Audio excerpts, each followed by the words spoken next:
As we take a look at the match stats, the game decided with that goal from Matias Oliveira in the 66th minute. Uruguay progressing as group leaders, and following them will be Panama. We saw second place change hands a few times tonight as results went up and down in both of the games. But as it stands, after it has finished, it is Uruguay and Panama who progress, and the United States and Bolivia who are out. Let's welcome in former US men's national team player Kasey Keller now. Your reaction to this news, Kasey. Let's start with you.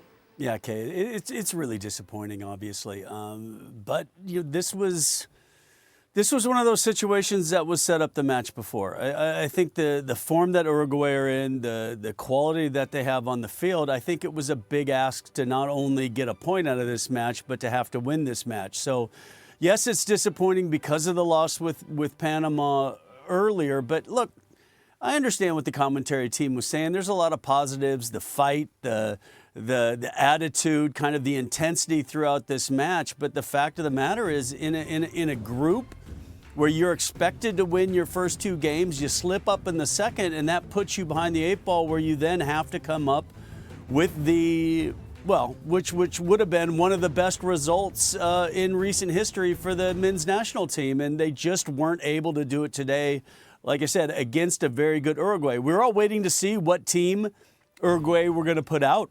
They put out a full-strength side. The U.S. battled really well against that team, but just weren't able to get the job done. There was those moments where you needed that little bit extra quality, that little bit of composure, and they just weren't able to manage it. And again, like I said, this is an Uruguay side that doesn't concede many goals, so they knew when, albeit the goal they conceded, we're still looking at that line and wondering when CONMEBOL is going to catch up with the rest of the world's technology. But yeah, it's disappointing all the way around, because as everybody keeps talking, that this is supposed to be this group of American players that is going to take this the men's side to new heights, and it just isn't materializing. So what's the Federation going to do? Is it going to be a managerial change? Are they going to stick with it for a while? We're all going to have to wait and see. But I think everybody who's involved with U.S. soccer, with the either from a fan or from a former player or coaches, are extremely disappointed with the outcome of this tournament. Yeah, those new heights will not be the knockout stages of this current tournament, this Copa America, Ale. So let's unpackage this a little bit. Let's strip it down. Let's unpackage the goal. Whatever we think of the technology, whatever we think of the line, that is the system that we're currently utilizing in this tournament. And so therefore, you take it for what it is. And according to that system, that everybody's playing by the same system, this was decided as a goal. Now, a lot of people out there, U.S. fans, are going to go crazy. Oh, no, how could that be? All right, fine. I'm going to give you the offside. I'm going to give you the goal. I said, no, listen, no goal for Uruguay. It still wasn't enough for the United States, and that's my point, right? You look at the stats, 0.29 expected goals for the United States in a game that they needed to win. How are you going to win a game when you're not really creating opportunities? How are you going to win a game when you don't really show quality in the final third? How are you going to win a game when, if you look at your playmakers, if you look at your difference makers, yeah, have chances, but not more than that. And here's the other thing I'll say. Yeah, you had a disappointing result against Panama, and that set you up for failure. Let me just tell you that. That set you up for failure. And then you wanted to grind against Uruguay. And if I could have the choice of one team in South America, in CONMEBOL, to grind out a result, it would be Uruguay. This is not the team that you want to grind against, because they'll grind more than you, and they'll make it more physical than you, and they'll force turnovers, and they'll slow down the game, and they'll get a goal, and they'll win 1-0, and you'll be wondering, how did this happen? How did this happen? It's because they have more know-how than you do as the United States men's national team. They have more know-how when it comes to this, when it comes to grinding, when it comes to fighting, when it comes to winning this sort of matches. They know about it a whole lot more than this team does. With that said, though, were you surprised to see Marcelo Bielsa put out such a strong side tonight with everything that was in their favor in this group? Absolutely not. I thought maybe there'll be a rotation of a couple of players. I thought maybe, perhaps, if they were thinking about the future games. But truth be told is that Uruguay came into this match without having received a yellow card. And so therefore, there weren't any players that were at risk. And if you know anything about Marcelo Bielsa, he doesn't make conventional decisions. There is a reason as to why he is referred to and described as El Loco Bielsa, the crazy one, Bielsa. He's going to make his own decisions, and this team, Uruguay, thrives on intensity. You don't pull back that intensity. You don't pull back that sort of hunger and that sort of desire that they have so that you can sort of manage this game against the United States. What you saw from Uruguay is a different version of Uruguay today than what we have seen in the first couple of games. They were absorbing pressure. They were looking for moments of transition. They were looking for counterattack. They were looking to make it physical in the midfield. And whenever the United States got into the final third, man, you had 2 and 3 Uruguay players. Yeah, tackle, tackle, tackle. Win the ball, win the ball, win the ball. And we'll try to get out in transition. So there was no space for the United States to really express themselves in the attacking half. Therefore, the United States don't create enough. And when you don't create enough, you're not going to score against Uruguay. So what's next then, Kasey? What should the post-mortem look like here for the USA? Well, I think it's twofold. It's what it should look like and then what it will look like. Those are two specifically different situations. Normally what happens when you come into a tournament and you fail, then there's a shakeup of the system. I don't think that is going to happen. I think U.S. Soccer's kind of painting themselves into a little bit of a corner, and they're kind of stuck with where they're at right now. Does that change if results continue to not, let's just say, be as inconsistent as they have been? Closer to the World Cup, will they change? Potentially, but I think right now, we're kind of looking at what we're going to see for the near future. And there's going to be, trust me, there's going to be a ton of questions to ask. There's going to be a lot of inquisitions. There's going to be meetings upon meetings upon meetings to figure out what went wrong in this tournament. But I don't think we're going to come away with any answers. And I think that's the worrying part for, I think, everybody involved is get over this whole idea of this golden generation. Get into a situation where this type of intensity and this type of fight becomes the norm. Because I agree with Ollie 100%. If there's one team you don't want to have to fight, it's Uruguay. But the only way you learn how to consistently fight like that is to play against teams like Uruguay. And that's probably even more of a disappointment why you're not playing more matches in this tournament, because it gives you more opportunity to learn what it takes to get results against some of the better teams in the world. And that has been the biggest issue with Greg Berhalter's tenure, is not being able to find that result against the better teams that this side plays against. And once again, it's another one of those matches where could have, should have, but came up short. Let's welcome in another former national teamer. Herculez Gomez is joining us now. Herc, this was not supposed to happen. How did it? Why did it happen? Well, this started last game, the Timothy Weah red card, and now you're behind the 8 ball. Now you don't control your own destiny. You got to hope you can better the result of Panama, who's playing the worst team, and yada, yada, yada. You guys have already covered all that. I caught the last of what Kasey said, and this is why we're here, because this U.S. men's national team, this golden generation, and I'm getting sick and tired of saying it, couldn't yet again play to the level of a top 15 opponent. Though I thought they worked hard, they fought well, they just didn't have enough quality in the final third. Now we're sitting here talking about the best generation. I'm doing air quotes right now with my fingers. The best generation of American talent that this country's ever produced, ever seen. Top 5 leagues. All these players are all over the best top 5 leagues in the world. Top teams like Milan, they played at Chelsea, they played at Barcelona, yada, yada, yada. Yet these players, these pool of players, have not done anything that previous generations before them haven't done. And we can go back to 2002, the World Cup, beating Portugal. The second round when you beat Mexico in the famous Dos a 0 to go on to a quarterfinal game, you're a blown handball away from being in a semifinal. You can go out to 2009. To that generation, ending Spain, that ridiculous Spain team that had 2 European championships and a World Cup final that they won, and beating them, ending that 35-game unbeaten streak, to 2010. My generation winning the group for the first time in a World Cup. Landon Donovan's goal against Algeria, then 2013, winning Azteca. You know, leading up to that World Cup, beating Italy in Europe, beating Belgium, and, you know, beating Germany in Europe, all these teams to get out of the group of death at the World Cup in 2014. Those teams didn't have the players that this current generation has. They never had those players. Why is it with Greg Berhalter, this generation can't give you one moment, one measly win against a top 15 team?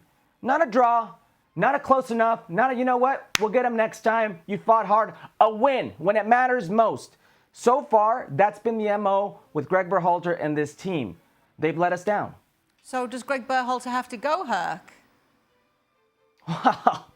Case was with me after the Nations League semifinal. We did a Football Americas where they were 10 seconds away from being bounced by Jamaica. And an own goal saved the U.S. men's national team, sent them to overtime where Haji Wright ended up scoring 2 goals to lead him to the World Cup, to lead him to the final of the Nations League against Mexico, where they once again beat the worst generation of Mexican players that I've seen in my lifetime once again. I called for him to step aside, to be let go then. Nothing has changed now because I don't think anything's going to change with these players. And the worst part here is it's the players who vouched for him. It's the players who wanted Greg Berhalter back. They feel comfortable with Greg Berhalter. I'll tell you what, it's about time these players started feeling a bit uncomfortable. The rest of the world, that's what it's about. If this was a serious footballing nation, a serious federation, this question wouldn't be a question. There would be immediate action. Your reaction to what Herc's had to say there, Ali? And I think what Kasey said, what Herc said, I think you can summarize it in one word: failure. Failure. This is failure. I don't care how you package it. This is failure. It is a tournament that you're hosting. And don't even get me started as to why the United States are hosting Copa America, a South American tournament. I'm not going to digress. I'll just say that I don't like it. Regardless, you're hosting it. This is your tournament, essentially. This is supposed to be the warm-up for the World Cup. This is supposed to be sort of the appetizer, the primer for the World Cup that is going to get the blood flowing. And this is what you deliver. And look, honestly, you can't, I suppose that you can single out the message or the moment of Team Weah getting a red card and how that changes everything. I suppose. But these things happen in a tournament. And now you were put in a position in which you had to meet the biggest challenge. And the biggest challenge was to be able to beat Uruguay. And you didn't even come close. And so how many of those moments are you going to have with this national team where you think, oh, here we go, USA, that's it, okay, home of the brave, land of the free, here we go, USA, and no.